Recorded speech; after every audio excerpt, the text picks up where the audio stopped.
오늘 교제할 말씀은 요한복음 3장입니다. 요한복음 3장 1절에서 10절입니다. 제가 읽겠습니다. 짧으니까.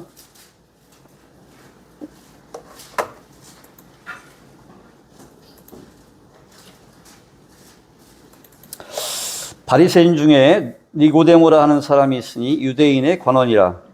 그가 밤에 예수께 와서 가로되 랍비여, 우리가 당신은 하나님께로서 오신 선생인 줄 아나이다. 하나님이 함께 하시지 아니하시면 당신의 행하시는 이 표적을 아무라도 할 수 없음이니이다. 예수께서 대답하여 가라사대 진실로 진실로 내게 이르노니 사람이 거듭나지 아니하면 하나님 나라를 볼 수 없느니라. 니고데모가 가로되 사람이 늙으면 어떻게 날 수 있삼나이까? 두 번째 모태에 들어갔다가 날 수 있삼나이까? 예수께서 대답하시되 진실로 진실로 내게 이르노니 사람이 물과 성령으로 나지 아니하면 하나님 나라에 들어갈 수 없느니라. 육으로 난 것은 육이요 성령으로 난 것은 영이니 내가 네게 거듭나야 하겠다 하는 말을 기이 여기지 말라. 바람이 임의로 불매 내가 그 소리를 들어도 어디서 오며 어디로 가는지 알지 못하나니 성령으로 난 사람은 다 이러하니라. 니고데모가 대답하여 가로되 어찌 이러한 일이 있을 수 있나이까? 예수께서 가라사대 너는 이스라엘의 선생으로서 이러한 일을 알지 못하느냐. 여기 10절까지만 읽겠습니다.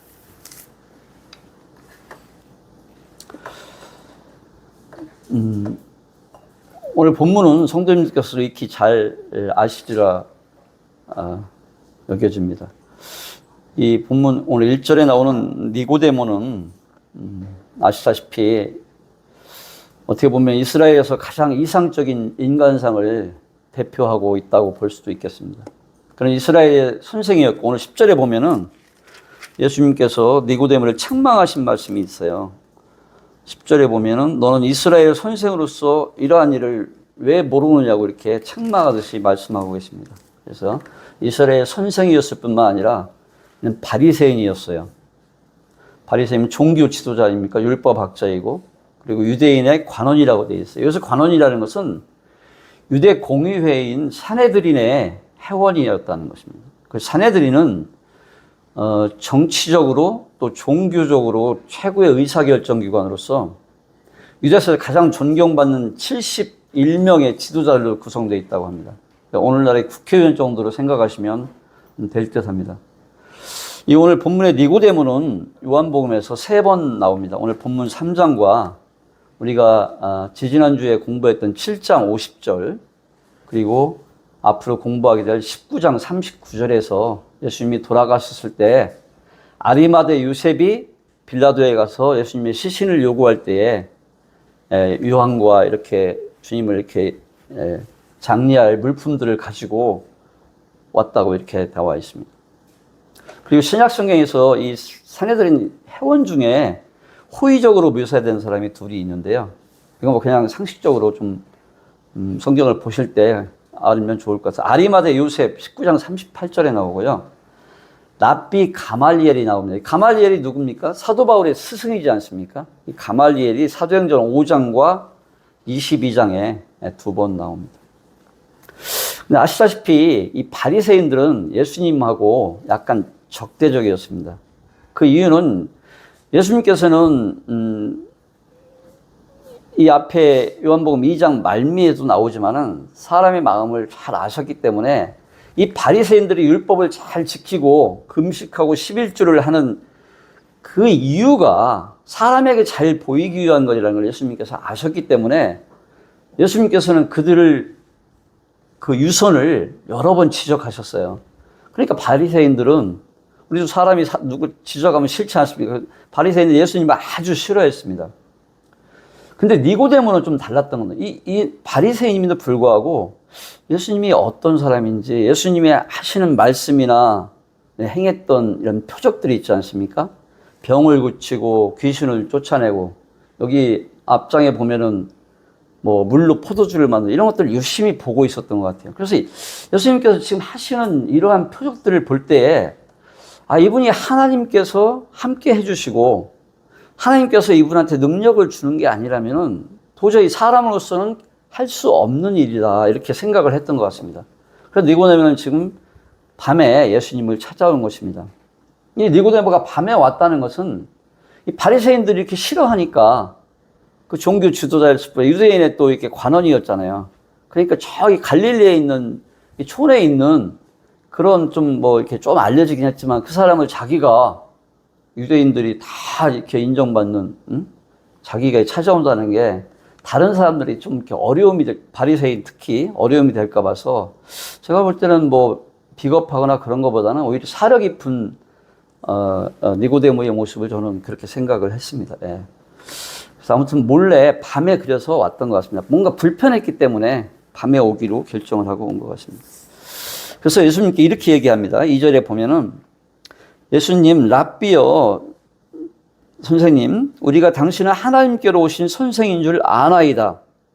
하나님이 함께 하시지 아니하시면 당신의 행하시는 이 표적을 아무라도 할 수 없음이니이다. 이렇게 예수님한테 이렇게 좀 당신을 좋게 보고 있고 이런 감정들을 이렇게 하나님이 보내신 분을 이렇게 인정을 하는 것을 봅니다. 근데 정말 3절에 보면은 여기서 우리는 예수님의 전지하신 분인 걸 또 생각하게 돼요. 왜냐면은 다짜고짜 동문 서답하듯이 네가 나를 그렇게 본 거에 대해서 아무런 반응을 예수님께서는 하시지 않으세요. 그냥 다짜고짜 니고데모야 너는 거듭나야 하겠다. 바로 이렇게 본론으로 예수님은 심정부로 직접 이렇게 들어가는 질문을 하십니다. 이것이 예수님의 특성입니다. 왜? 하나님이시기 때문에 전지하신 분이기 때문에 이럴 수 있는 것입니다. 지금 니고데모가 찾아온 이유를 예수님께서는 아는 겁니다. 니고데모가 뭔가 자신한테는 없고 예수님한테는 뭔가가 있다는 것을 다 가진 자, 세상으로 볼 때는 다 가진 자지 않습니까? 그런 갈증이 있다는 것을 예수님께서는 아셨던 것입니다. 그렇기 때문에 바로 이런 질문을 하는 겁니다. 동문서답 같죠? 하나님 나라에 어떤 사람이 들어가는지, 어떻게 천국에 들어가는지, 어떻게 생명이 얻는지 이 구원론에 와서 직접 이렇게 말씀을 하십니다. 안타깝게도 사람은 아시다시피 모두 죄인으로 태어납니다. 로마서 3장 10절에 보면 기록된 바 의인은 없나니 하나도 없음이라고 되어 있습니다. 그렇게 선포하고 계시는 겁니다. 이 세상에 태어난 모든 사람은 다 죄인인데 죄인이 하나님 나라인 천국에 들어가는 구원을 얻기 위해서는 어떻게 해야 되느냐는 것입니다. 어떻게 해야 지옥에 가지 않고 구원을 받을 수 있느냐. 이것을 지금 주님께서는 거듭나야 된다고 3절에서 말씀하시는 것입니다. 3절을 한번 읽어보겠습니다. 예수님께서 대답하여 가서 진실로 진실로 내게 이르노니 사람이 거듭나지 아니하면 하나님 나라를 볼 수 없느니라. 이 거듭나다는 게 헬라어로 제가 지난번에 요한복음 1장을 성도님들 교제할 때 이 요한복음은 좀 단단한 음식 같다고 하지 않았습니까? 좀 음식으로 말하면 고기에 비유할 수 있다. 잘 씹어서 잘 소화를 해야 우리가 그 깊은 진리들을 우리 것으로 이렇게 마음에 담아둘 수 있겠다. 이렇게 말씀을 드렸었는데 오늘 사실 이 3장 말씀도 우리가 잘 주의를 집중해서 이렇게 교제하지 않으면 이렇게 잘 이해가 다 안 될 수 있는 부분들이 있습니다. 여기서 어쩔 수 없이 우리는 헬라어 본문을 볼 수밖에 없습니다. 이 거듭난다는 것은 헬라어로 아노땡이라고 합니다. 이 아노땡이 무슨 뜻이냐면은 두 가지 뜻이 있다고 합니다. 그래서 다시 태어난다는 거하고 또 하나는 위로부터 태어난다는 두 가지 의미가 있다는 것입니다. 예수님께서 여기서 거듭난다 하니까 니고데모는 다시 태어난다 이렇게 이해를 했던 것 같습니다. 첫 번째 뜻인 다시 태어난다 이해해서 그래서 놀라면서 예수님께 다시 이렇게 4절에서 질문합니다. 니고데모가 가르되 사람이 늙으면 어떻게 날 수 있습니까? 두 번째 모태에 들어갔다가 날 수 있습니까? 지금까지 앞에서 우리가 교제한 것처럼 니고데모가 이렇게 큰 유대인의 지도자고 석학이고 율법학자라고 했는데 이 4절의 질문을 보면 도저히 이 사람의 그런 학식이 있는 사람으로 보여지지가 않아요. 어머니 몸속에 다시 들어갔다 나와야 되겠냐 이런 질문을 하는 거예요. 사실 이것은 무슨 뜻이냐면은 예수님의 말씀을 제가 이해를 할 수가 없습니다. 이해가 안 됩니다. 이런 식으로 표현을 한 겁니다. 정말 이게 사람이 다시 어머님 몸속에 들어갔다고 생각하지 못할 만큼 이분이 학식이 없는 분이 아니지 않습니까? 니고데모가. 아, 예수님의 말씀이 이 사람은 아노텐이란 헬라어를 아는 사람이기 때문에 그러니까 둘 중에 뜻 중에 자기는 지금 다시 태어난다는 것으로 이해를 했는데 어떻게 그것이 가능하냐고 이해가 안 된다고 지금 이해를 못해서 이렇게 질문을 한 것으로 보여집니다. 그러니까 5절에서 니고데모가 이해가 안 된다고 하니까 우리 예수님께서는 친절하게 다시 5절에서 이 거듭난다는 거에 대해서 이제 설명을 해주기 시작하십니다. 사실 이 3장 5절을 수요 모임에서 교제하는데 제한적인 시간 때문에 그날 제가 교제를 하지 않았었습니다. 교제하고 싶었는데 워낙 이게 교제 내용들이 이렇게 분분하고 많을 것 같아서 교제를 하지 않아서 오늘 성도님들하고 함께 교제하고 하는 싶은 마음이 있어서 오늘 본문으로 택했습니다. 지난번 그 물과 성령으로 나지하면 5장에서 이 문장은 한번 5절을 먼저 읽겠습니다. 예수께서 대답하시되 진실로 진실로 내게 이르노니 사람이 물과 성령으로 나지 않으면 하나님 나라에 들어갈 수 없느니라. 이 진실로 진실로라는 것은 아멘 아멘인데 아주 중요하다는 겁니다. 이 진실로 진실이라는 표현은 성경에서 예수님의 말씀에만 사용하고 있습니다. 누구의 말도 진실로 진실로라는 말을 넣은 적이 없어요. 이 말씀은 아주 중요하고 이 앞으로 이 말할 내용이 확실하다는 것을 보증해 주는 표현이라고 합니다. 그렇기 때문에 예수님의 말씀에만 쓸 수 있는 말이니까 성경에도 다른 데에는 진실로 진실로라는 말을 표현한 적이 없습니다. 이 오늘 본문에도 진실로 진실로가 11절까지 보면 3번이 나옵니다. 요한복음에도. 3절에서 진실로 진실로 내게 이르노니, 또 5절에서 진실로 진실로 내게 이르노니, 또 11절에도 보면은 진실로 진실로 내게 이르노니 이렇게 3번 나오게 됩니다. 사람이 물과 성령으로 나지 아니하면 하나님 나라에 들어갈 수 없느니라. 이 물과 성령으로 나지 아니하면 어쩔 수 없이 이 부분을 이해하려면 저희가 문장의 구조를 좀 이해해야 될 것 같은데요. 이 문장은 에안과 켄네테라는 이 헬라 용어는 모르셔도 돼요. 전체적인 뜻만 잘 따라오시면 됩니다. 이 켄네테라고 하는 동사의 가정법이라고 합니다. 근데 헬라어에서 에안이라고 하는 접속사의 가정법 문장이 나오면 그 문장은 조건문이 된다고 합니다. 그러면 조건문이라는 것은 우리가 알다시피 어떤 결과가 만들어지려면은 먼저 무엇이라고 하는 조건이 채워져야 한다는 의미입니다. 오늘 이 3장 5절 말씀은 조건문이라는 것입니다. 여기에 부정의 뜻을 나타내는 매라고 하는 부정사까지 들어있기 때문에 이 문장은 반드시 무엇 해야만 결과가 생긴다는 것을 말해주는 것입니다. 그러니까 사람이 하나님 나라에 들어가려면 반드시 물과 성령으로 나야만 하고 그 외에 다른 길은 전혀 없다는 것을 이 문장은 표현하고 있다는, 문장의 구조로 표현하고 있다는 것입니다. 이것을 알아두는 게, 마음에 드는 게 다음을 이해하는 데 도움이 됩니다. 이 나지 아니하면이 나다라고 번역된 이 겟네다라는 이 단어는 나타라는 뜻을 가진 겟나오라는 동사의 부정과거 수동태입니다. 여기서는 수동태라는 것만 우리가 기억하면 되겠습니다. 그러니까 요한이 아주 자주 쓰는 표현인데 요한복음에 18번, 요한 1서에 그 짧은 요한 1서에도 10번이나 나오고 있습니다. 그런데 대부분 이게 수동태로 쓰여진다는, 이 말은 뭘 의미하냐면 사람이 스스로 나는 것이 아니라는 겁니다. 누군가 낳아주어야 한다는 거예요.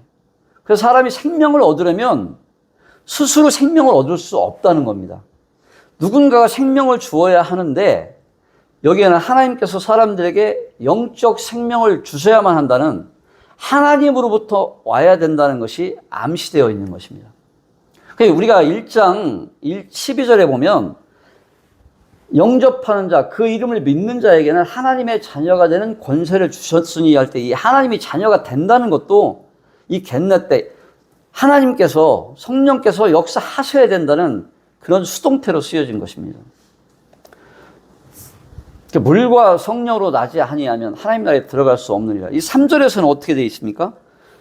니고데모야, 내가 거듭나지 아니하면이라고 했는데 또 니고데모가 아직도 이해를 못하고 있으니까 예수님께서는 5절에서는 물과 성령으로 나지 하면 똑같이 표현하고 있습니다.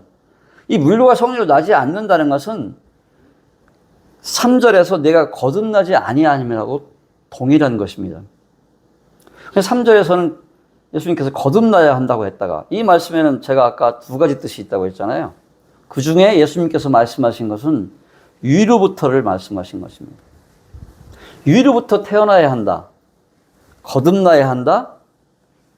그것이 우리가 위로부터 태어난다 하면 사실 우리는 알지만 지금은 알지만 일반 사람들 같은 경우 거듭나지 않은 사람들 같은 경우 이게 무슨 말이 사실 이것도 어려울 수가 있어요. 그러면 내가 하늘로 올라가서 위로 올라가서 위로부터 이렇게 다시 태어나야 된다? 이게 이해가 잘 안 될 겁니다. 근데 이 말은 위로부터 난다는 것은 하나님으로부터 태어난다는 뜻입니다. 이게. 그래서 이 하나님으로부터 태어난다는 말도 사실은 믿지 않는 사람들, 거듭나지 않은 사람은 조금 어색하고 우리가 이성적으로는 이해하기 어려울 수가 있습니다. 그렇지 않습니까? 우리는 거듭났으니 우리는 이해해요. 위로부터 난다, 하나님으로 나타난.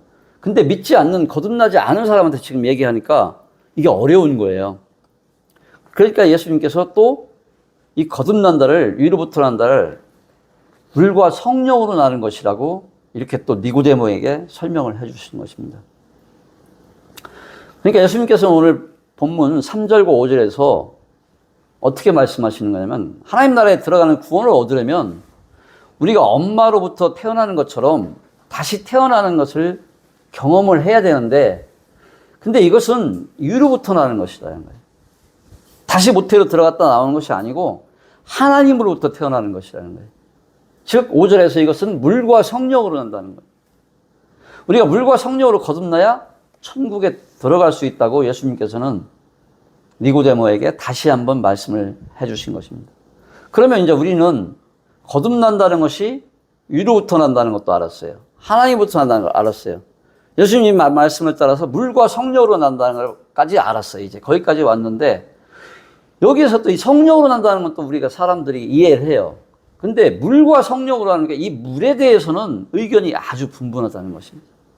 이 물과 성령에 이 성령으로 난다는 거에 어려움을 겪는 사람은 없어요. 근데 이 물로 태어난다는 것이 사실 저도 이 부분에서 많은 주석서를 봤지만 딱 제 마음에 이게 흔쾌히 이게 100% 이해가 되지 않는 거예요. 그리고 이 물로 태어난다는 것, 이 부분에 대해서 해석이 매우 많이 다른 것을 확인할 수 있습니다. 그래서 일부 사람들은, 일부 교회들은 이 물로 태어나는 것이 육신적인 출생이다. 그러니까 육신적인 출생, 물과 성령이니까 육신적인 출생과 성령으로 태어난 영적 출생이다. 이렇게 말하는 경우도 있습니다. 언뜻 생각해도 이건 옳지 않을 것 같죠. 또 두 번째는 물로 거듭나는 것은 물 세례를 얘기한다. 이렇게 되어 있는 주석서도 꽤 있습니다. 성령으로 태어나서 성령 세례다. 물 세례와 성령 세례로 이렇게 구분하는 경우도 있습니다. 그런데 우리가 한번 잘 생각을 해봐야 돼요. 지금 예수님께서 니고데모에게 말씀하시는 것은 니고데모가 알아들을 수 있도록 깨달을 수 있도록 이렇게 해주시는 건데 이 당시에는 예수님께서 니고데모한테 이렇게 설명을 해줄 당시에는 물세라는 것은 우리 교회사에 존재하지도 이미 않을 때예요. 그때는 아직까지도 물세라는 게 존재하지 않을 때예요. 요한의 회개의 세례는 존재했지만 우리가 지금 얘기하는 그 물세례 자체가 그때는 존재하지 않았기 때문에 그걸 말씀하셨다면 니고데모가 그렇게 알아들을 수가 없는 거예요. 이해할 수가 없는 거예요. 물세례가 없는데 어떻게 물세례를 그걸 니고데모가 이해할 수 있겠어요? 그 물세례 자체가 더군다나 이게 물세례라고 한다면 구원의 수단이 되는 것으로 이것은 성경적이지도 않습니다.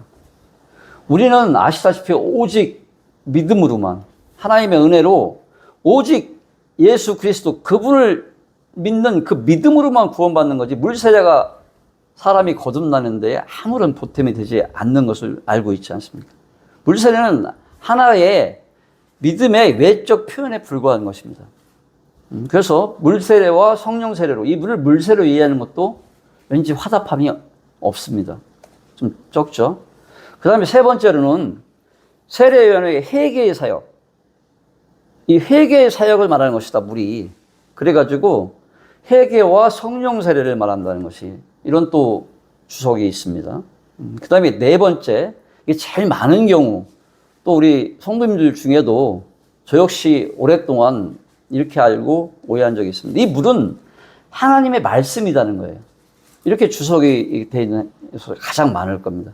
그러므로 말씀과 성령으로 태어나야 된다는 것이에요. 그분들이 드는 근거는 베드로전서 1장 23절과 야고보서 1장 18절 말씀입니다.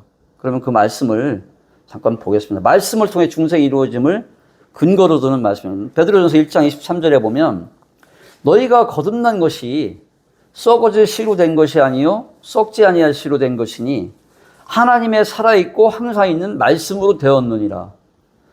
이 베드로전서 말씀에는 명확하게요. 거듭난 것이 말씀으로 되었다고 있어요.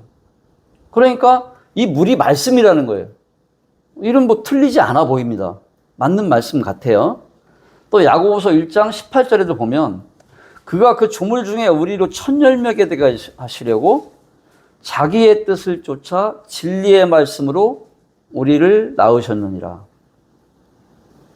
그냥 말씀으로 우리를 낳았다고 하니까 또 말씀으로 우리를 낳았다고 거듭났다고 하니까 아, 이 물이 말씀이다.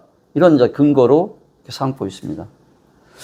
그러나 참 우리가 한번 생각해 볼 필요가 있어요. 그러면 말씀이 없는 하나님의 성경이 없는 저 아프리카 오지나 밀림에서 만물을 보고 하나님의 창조하신 것들을 보고 성령의 역사하심으로 구원받는 경우는 그러면 어떻게 설명해야 되나요? 우리가 방금 읽었던 5절 말씀은 있잖아요. 아까 제가 왜 일부러 가정품 조건문을 말씀드렸냐면 반드시 물과 성령으로 태어나야만 된다고 말씀을 하셨는데 그럼 이런 경우는 어떻게 하는 거예요? 이 물이 말씀이라고 얘기했을 경우에 반드시 해당이 안 되잖아요. 그렇지 않고 거듭나는 사람이 있다는 거예요. 성령의 역사로 거듭나는 사람이 있다는 거죠. 이게 이거에 대한 해석이 걸리게 되는 겁니다. 물로 거듭나는 게 맞아요. 틀리다는 게 아니야. 말씀으로 거듭나는 게 맞는데 반드시 걸린다는 거예요. 그러니까 이 부분을 잘 생각할 필요가 있어요. 그럼 우리는 어떻게 해야 되는 거예요? 헬라어 원문상, 구조상 반드시 물과 성령으로 거듭난다는 아까 5절 말씀에 이게 걸리게 되는 겁니다. 그러면 우리가 3장 5절 이 물을 어떻게 해석해야 되는 거예요? 가장 좋은 방법은 우리가 성경 속에서 성경에 신약성경은 구약성경은 히브리어로 써져 있고 신약성경은 헬라어로 써져 있지 않습니까? 이 헬라어 원문에서 답을 찾아야 된다. 성경에서 답을 찾아야 된다는 거예요. 또 시대의 문화적인 배경과 문맥적으로 이 성경 속에서 이 말씀의 뜻을 찾아야 된다는 것이죠. 그래서 물과 성경으로 태어나라고 말씀하니까 사람들이 왜 이런 오류를 범했냐면은 예수님께서 구원을 받을 수 있는 거듭나는 방법을 두 가지로 말씀했다고 사람들이 생각을 할 수 있다는 겁니다. 저 역시 오랫동안 그렇게 생각을 했습니다. 물과 성령하면 성령과 뭔가 다른 것이 있다고 이렇게 생각을 했다는 것입니다.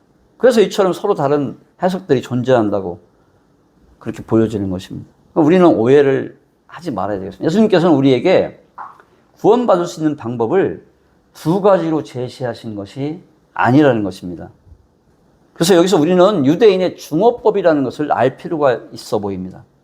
유대인들은 말을 할 때에 동일한 것을 두 가지로 표현해서 이야기하는 습관이 있었다고 합니다. 어떤 경우에 그렇게 중어법을 쓰냐면은 아주 중요하고 또 그것을 강조하고자 할 때에 이 중어법을 사용했다고 합니다. 그러니까 두 가지를 가지고 표현하는 것 같지만 결국 하나를 이야기하고자 할 때 이 두 가지는 서로 다른 것이 아니라 거의 비슷한 같은 것을 말하는 것이 되는 것입니다. 그것이 유대인의 중어법이라는 것입니다. 그래서 여기 물과 성령이라는 이 두 가지도 서로 거의 비슷한 것이라는 겁니다. 마치 죄인과 세리라는 표현이 있지 않습니까? 그럼 세리가 죄인인 것과 비슷한 것처럼 여기 물과 성령이라는 이 두 가지도 서로 거의 비슷한 개념이라는 것입니다.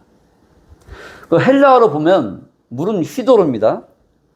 그 접속사 관은 카이고 성령은 푸뉴마입니다. 그러면 휘도로 카이 푸뉴마인데 이 접속사 카이가 그리고라는 뜻이 있지만 또 그리고보다 더 많은 경우에는 즉으로 번역된답니다. 그러면 이 물과 성령이 어떻게 되냐면 원문의 뜻에 충실하면 물 즉 성령이 되는 것입니다. 실제로 우리 5절에서 물과 성령으로 표현했던 예수님의 말씀이 예수님께서 6절에서 한번 보세요. 어떻게 말씀하시는지. 예수님께서 대답하시되 진실로 내게 이르노니 6절 육으로 난 것은 육이요 성령으로 난 것은 영이니. 6절에 가면은 예수님께서 거듭나는 것을 물과 성령이라는 것을 물은 빠지고 성령으로 나옵니다. 또 8절 하반절에 보시면 성령으로 난 사람은 다 이러하니라. 6절과 8절에서 보면 물과 성령으로 난다는 것이 성령으로 난다는 걸로 바뀌어 있는 것을 볼 수 있습니다. 이 오늘 본문에서 보더라도 이 물과 성령은 물즉 성령으로 번영하고 성령으로만 거듭난다는 이렇게 해석을 하는 것이 마음에 이렇게 좀 저는 이렇게 이 해석이 옳다고 이렇게 여겨졌습니다. 그래서 물이라고 하면 어떤 이미지가 여러분 떠오르세요? 이건 뭐 상식적으로 물이 이렇게 씻는 거 아닙니까? 물은 씻고 깨끗하게 하는 성질이 있지 않습니까? 물로는 깨끗하게 씻어주는 것입니다. 그런데 성령께서 바로 우리 안에서 이런 일을 하신다는 거예요. 우리가 믿음으로 거듭나지만 사실 우리가 그 믿음이 어떻게 생겼습니까? 성령의 역사하심이 없으면 우리가 보이지 않는 하나님을 믿을 수 있었겠습니까? 그러니까 성령으로 사실 거듭난 겁니다. 우리가 믿음으로 거듭난 거 아니에요? 믿음으로 거듭나지만 성령의 역사하심이 있어야 그 믿음도 사실은 우리가 어떻게 할 수 있는 게 아니에요. 믿음도 하나님께서 주시는 겁니다. 그게 성령의 역사하심인 것입니다. 그러니까 성령의 역사하심을 우리 안에서 성령께서 그 일을 하신다는 거예요. 사실 예수님께서 오늘 5절의 이 말씀은, 이 표현은 구약의 선지서를 배경으로 말씀하고 계신 것입니다. 우리는 이걸 어디서 알 수 있냐면 10절에서 알 수 있습니다. 아까 10절에 보면은 예수께서 가라사대 너는 이스라엘 선생으로서 이러한 일을 알지 못하느냐고 니고데모를 책망하세요. 잘 보세요. 한번 전체를 한번 볼게요. 3절에서 너 거듭나야 한다고 하니까 4절에 니고데모가 그게 무슨 말씀이세요? 다시 모태로 모르니까 5절에서 니고데모야 그 거듭난다는 것은 물과 성령으로 나는 것이야. 그렇게 하고 육으로 난 것은 육이요 성령으로 난 것은 영이니 이렇게 말씀을 하셨어요. 근데도 니고데모가 못 알아듣는 것 같으니까 또 8절에서 또 바람을 예를 들어서 설명을 했어요. 그런데도 9절에 가서 니고데모가 뭐라고 하냐면 어찌 이러한 일이 있냐고 이렇게 또 3번을 계속 못 알아듣는다고 하니까 그때 예수님께서 니고데모에게 10절에 가서 너 유대인의 선생인데 너 이 말을 왜 못 알아듣냐고 이렇게 얘기하는 거예요. 그 말이 배경이 뭐냐는 거예요. 그것이 구약 선지서를 배경으로 했다는 거예요. 왜냐하면 니고데모는 아시다시피 바리새인이었어요. 바리새인은 누굽니까? 구약 성경은 아주 능통한 사람들이에요. 모세오경을 거의 외우는 사람들이란 말이에요. 응? 유대인의 선생이기 때문에 하나님의 말씀, 구약 성경이 능통한 자로서 물과 성령으로 태어난다는 말을 예수님께서 했을 때, 그 말을 들었을 때에 당연히 바리새인인 성경의 구약성의 능통자인 니고데모 너는 예수님께서 에스겔서 선지서를 통해서 약속해 주신 민족적인 회복의 말씀, 에스겔서 36장 25절과 27절의 말씀을 거기에 나오는 그 성령의 역사를 네가 상기해서 기억해서 말씀을 생각해서 그 의미를 네가 알았어야 되는데 이 물의 의미를 알아야 되는데 왜 그걸 깨닫지 못하느냐고 이런 배경이 깔려 있는 겁니다. 그래서 우리는 에스겔서 36장 25절에서 27절을 한번 보겠습니다. 맑은 물을 제가 오늘 예배를 드렸는데 너희에게 뿌려서 너희로 정결하게 하되 곧 너희 모든 더러운 것에서와 모든 우상 숭배에서 너희를 정결하게 할 것이며 또 새 영을 너희 속에 두고 새 마음을 너희에게 주되 너희 육신에서 굳은 마음을 제거하고 부드러운 마음을 줄 것이며 또 내 영을 너희 속에 두고 너희로 내 율례를 행하게 하리니 너희가 내 규례를 지켜 행할지라. 이 에스겔을 선지서를 통해서 이 민족적인 구원을 말씀을 주신 이 말씀을 니고데모 네가 기억을 했다면 이 물이 성령의 사역을, 성령의 유효한 역사하심을 얘기한다는 것을 네가 알았어야 된다는 거예요. 그래서 여기서 말하는 물은 이스라엘의 정결의식에 사용되는 바와 같이 죄로부터의 정결, 즉 죄사함을 상징하는 겁니다. 에스겔서의 이 물은 사람들이 거듭나는 과정을 언급하면서 여기처럼 죄 씻음을 상징하는 물과 성령이 함께 나타나는 경우가 이 성경에는 종종 있습니다. 사도행전 2장 안 찾으셔도 돼요. 제가 여기 읽을 테니까. 2장 38절에 소개되는 오순절의 베드로의 설교에서 보면은 너희가 회개하여, 사도행전 2장 38절입니다. 각각 예수 그리스도의 이름으로 세례를 받고 죄사함을 얻으라. 그리하면 성령을 선물로 받으리라고 말하고 있습니다. 또 사도 바울도 디도서 3장 5절에서 중생의 씻음과 성령의 새롭게 하심이라고, 이게 물과 성령이 함께 나타나는 것을, 거듭나는 과정을 이렇게 표현하는 경우가 성경에 종종 있다는 것입니다. 우리를 깨끗하게 씻어주시는데 누가요? 성령께서, 하나님의 성령을 우리에게 허락하셔서 성령께서 깨끗하게 하셔서 우리의 마음속에 돌 같은 딱딱한 마음을 제거하고 부드러운 마음, 새로운 마음을 우리에게 주신다고 이 에스겔서에서는 말씀하고 계십니다. 이 겸손한 마음, 하나님을 믿고자 하는, 그리고 말씀을 듣고 싶은 마음, 말씀을 사모하는 마음, 또 예배를 드리고 싶은, 예배에 나오고 싶은 이런 마음을 성령께서 주신다고 지금 에스겔서에서는 말하고 있는 것입니다.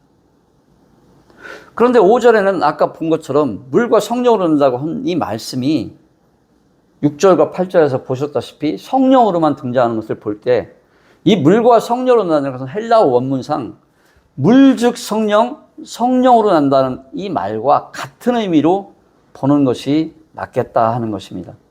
절대적이라고 말할 수는 없지만 성경 속으로 들어갈 때, 주석서를 다 버리고 성경 속으로 들어갈 때 이런 결론에 도달하게 된다는 것입니다.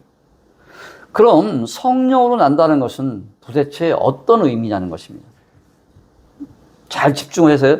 우리 지금 쭉 이렇게 말씀 순서대로, 3장 말씀 순서대로 가고 있는 겁니다. 거듭난다는 것이, 물과 성령으로 난다는 것은, 거듭난다는 것이 헬라어 원문상 위로부터 난다, 하나님으로부터 난다는 것인데, 그러니까 하나님께서 사람한테 생명을 주는 방법을 지금 얘기하고 있는 거예요.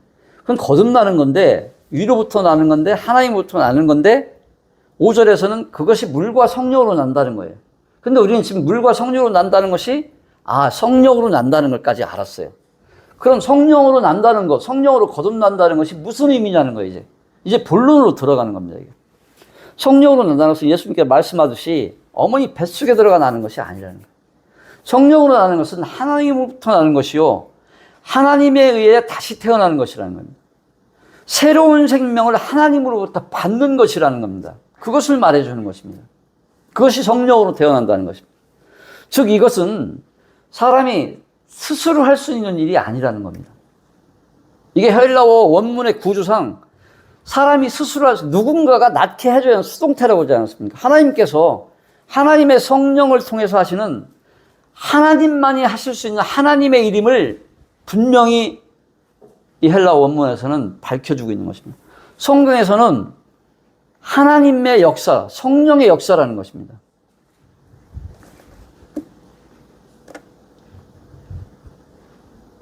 근데 또 7절에 보면 예수님께서 이렇게 설명을 하셨어요. 거듭나는 것, 안어 때는 위로부터 나는 것이고 하나님부터 나는 것이고, 반복 설명을 드립니다. 물과 성령으로 나는 것, 물 즉 성령으로 나는 것, 성령으로 나는 것인데, 이렇게 반복 설명을 해 주셨음에도 불구하고 7절에 보면 내가 내게 거듭나야 하겠다는 말을 기이 여기지 말라. 그 예수님께서 왜 이 말씀을 하셨겠어요? 지금 예수님은 니고데모를 대면해서 얼굴을 보면서 얘기하잖아요. 근데 6절까지 해서 3번을 설명을 해 주셨어요. 거듭나야 한다, 물과 성령으로 나야 된다, 그리고 성령으로 난 것은 6절에서 성령으로 난 것은 영이니, 성령으로 난다까지 설명해 줬는데도 니고데모의 표정을 보니까 이해를 못한 것 같아요. 놀라워하는 것 같아. 당황하는 것 같아. 그러니까 예수님께서 내가 내게 거듭나야 하겠다는 말을 기이하게 여기지 말라. 놀라워하지 말라. 이렇게 얘기를 하세요. 그래서 여기까지도 니고데모가 지금 이해를 못한 겁니다. 그러니까 정말로 예수님은 친절한 분이시잖아요. 또 친절하게 8절에서 또 바람을 예를 들어가지고 비유로 또 설명을 풀어서 해주십니다. 8절에 보면 바람이 이물을 불 때 내가 그 소리는 들어도 어디서 와도 어디로 가는지 알지 못하나니 성령으로 난 사람도 다 그러하니라. 이렇게 또 한 번 풀어서 자세히 설명을 해주세요. 그래서 영적 출생이 무엇인지 이렇게 설명을 또 해주시는데 이게 우리가 한글로 번역한 걸로 지금 우리가 성경을 보게 되면 이 예수님의 말씀하신 그 뉘앙스를 그 차이를 느낄 수가 없어요. 왜 그러냐면 이 헬라어 원문에서는 있는 이 언어 유희가 이 8절에 들어 있습니다. 헬라에서 바람과 성령은 헬라에서는 같은 단어인 푸뉴마입니다. 이 푸뉴마는 성경에서 어떻게 번역되냐면 어떤 경우에는 영으로 또 어떤 경우에는 거룩한 영, 성령으로 번역되고요. 또 어떤 경우에는 숨과 호흡, 숨으로 우리가 숨을 내쉰다고 해요. 그 호흡으로도 번역이 됩니다. 이 푸뉴마가 실제로 성경에 있습니다. 그리고 또 어떤 경우에는 여기처럼 바람으로도 이렇게 다양하게 번역이 된다는 거예요. 이 8절을 그러니까 예수님이 지금 너는 성령으로 태어나야 하는데 이는 마치 바람과 같은 것이다.